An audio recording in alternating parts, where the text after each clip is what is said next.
दोस्तों, कभी कभी शरीर बूढ़ा हो जाता है लेकिन इंसान का मन बूढ़ा नहीं होता है। वो अपनी उम्र को भूलकर कुछ ऐसा काम करने लग जाता है जिसका अंजाम बहुत ही ज्यादा भयानक होता है। दोस्तों, ऐसी ही कुछ आज कहानी है बिहार की रहने वाली सविता देवी की।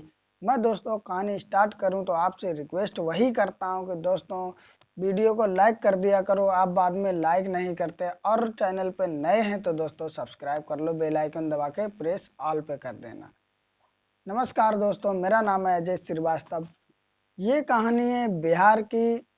बिहार के भगुआ में एक थाना लगता है दुर्गावती, और दुर्गावती थाने के अंतर्गत एक गांव होता है उधमपुरा।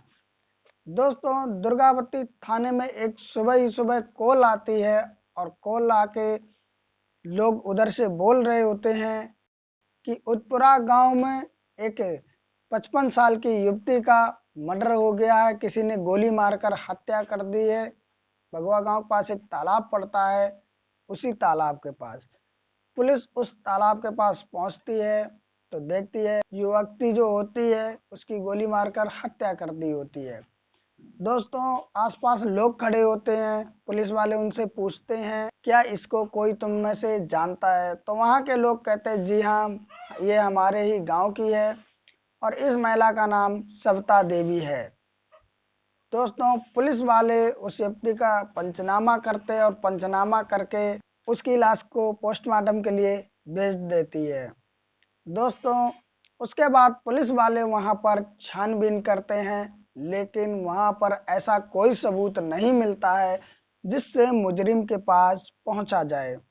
दोस्तों, काफी मशक्कत करने के बाद में जब कुछ नहीं मिलता है तो उसके बाद में जो सविता देवी जिसका मर्डर हुआ था उसके लड़कों के पास पुलिस पहुंचती है और पूछताछ करती है। दोस्तों, जब पूछताछ करती है तो उसका बड़ा लड़का कहता है कि इनका जब हमारे पिताजी खत्म हो गए तो ये अलग रहने लगे, और इनका संबंध भी कई लोगों से नाजायज संबंध था। हो सकता है उन्हीं में से किसी ने इनकी हत्या कर दी हो किसी बात को लेकर के। उसके बाद दोस्तों, पुलिस वाले जिस जिससे संबंध होता है उसमें दो व्यक्ति निकलते हैं। एक लड़का होता है 24 साल का, और एक और व्यक्ति होता है उसकी उम्र होती है 44 साल की। दोस्तों, उससे पूछताछ करते, उनके फोन की सीडीआर निकालते, लेकिन उनको पुलिस वालों को कुछ नहीं मिलता है। दोस्तों, पुलिस वालों के हाथों में निराशा लगती जा रही थी। समझ में नहीं आ रहा था कि सविता देवी का खून किसने किया है। उसके बाद में दोस्तों और लोगों से पूछताछ होती है, लेकिन कुछ नहीं पता चलता है। दोबारा फिर घटना स्थल पे पुलिस पहुंचती है, ढूंढती है, तो एक पानी में पड़ा हुआ तालाब किनारे फोन मिलता है। दोस्तों, वो फोन जब पता करते हैं तो पता चलता है उसी सविता देवी का होता है। फोन को जब देखा जाता है तो फोन खराब हो चुका होता है, उसमें से उन्हें कुछ नहीं मिल पाता क्योंकि वो पानी में पड़ा रहा इसलिए।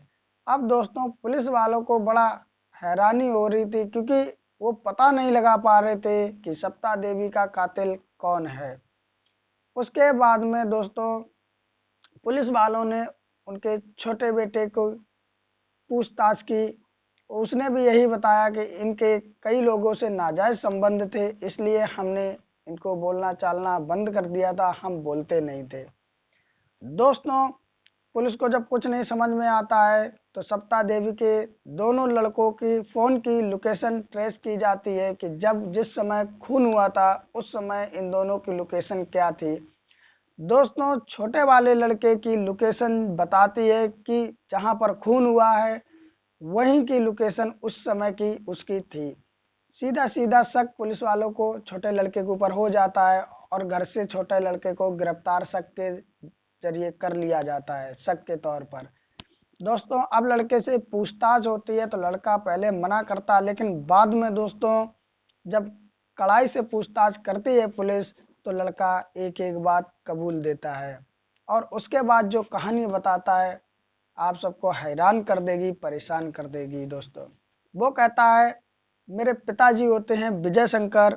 तो विजय शंकर जब उनका गुजारा नहीं होता है तो बाहर चले जाते हैं कमाने के लिए, और सविता रह जाती है और उनके दोनों बेटे रह जाते हैं।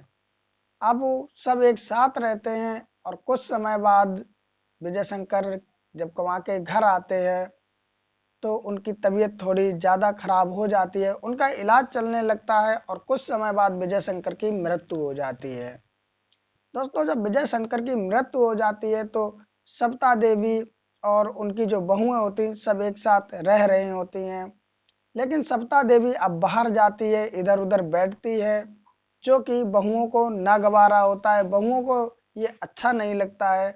तो कुछ समय तक तो चलता रहता है ऐसे। उसके बाद में बहुएं मना कर देती हैं सविता देवी को कि तुम इधर उधर जाके बैठना बंद कर दो, इससे हमारी बदनामी होती है।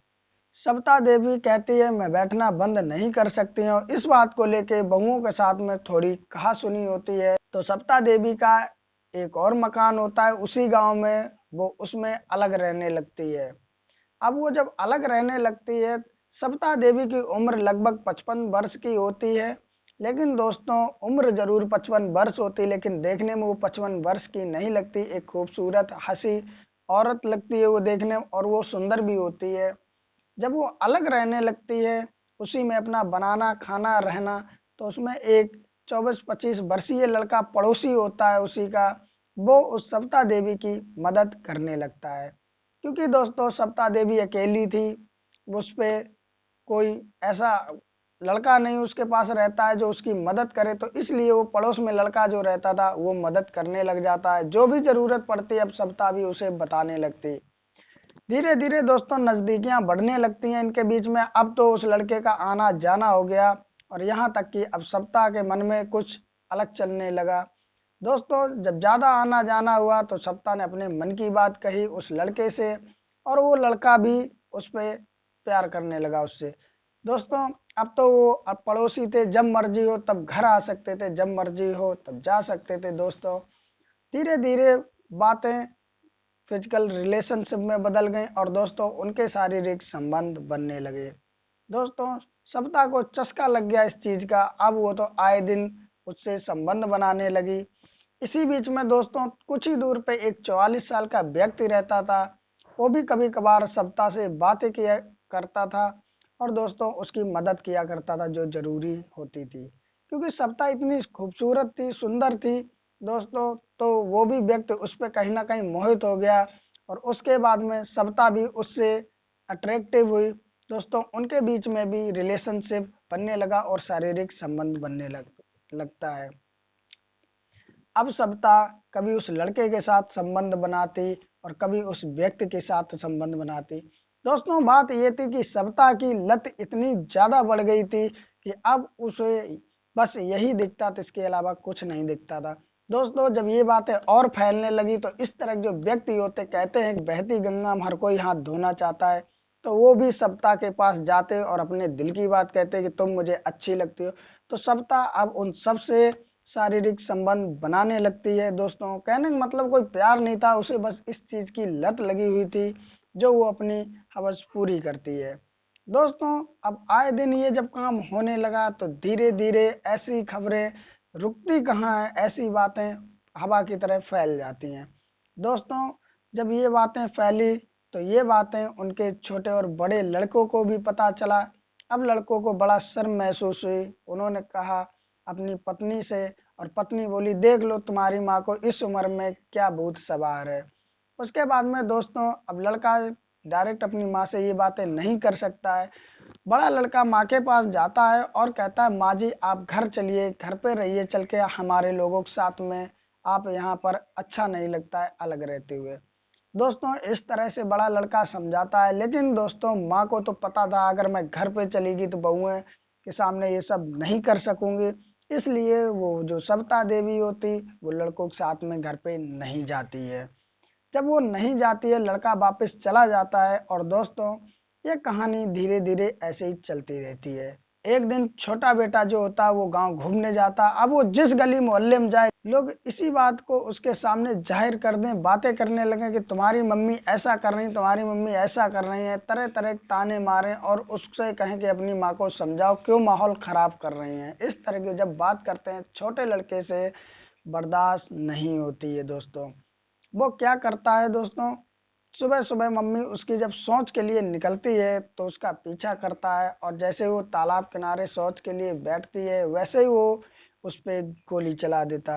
दोस्तों जैसे गोली चलती है, सविता देवी की मौत मौके पर ही हो जाती है दोस्तों, और वो वहां से चला जाता है।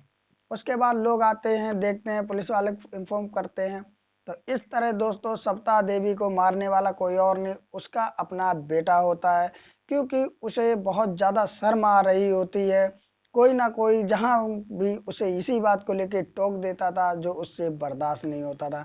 दोस्तों सविता देवी की जो लत थी वो कहीं ना कहीं उसकी जान लेकर ही पीछा छोड़ती है। दोस्तों अब आप ही बताइए, क्या उनके लड़के ने सही किया? क्या उसकी जो माँ होती सविता देवी वो सही कर रही थी?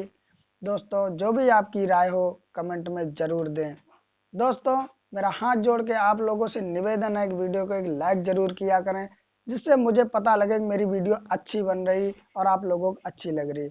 और अच्छी अगर ना लगे तो दोस्तों डिसलाइक कर दिया करें, जिससे मुझे पता लगे कि मेरी वीडियो आप लोगों को अच्छी नहीं लग रही।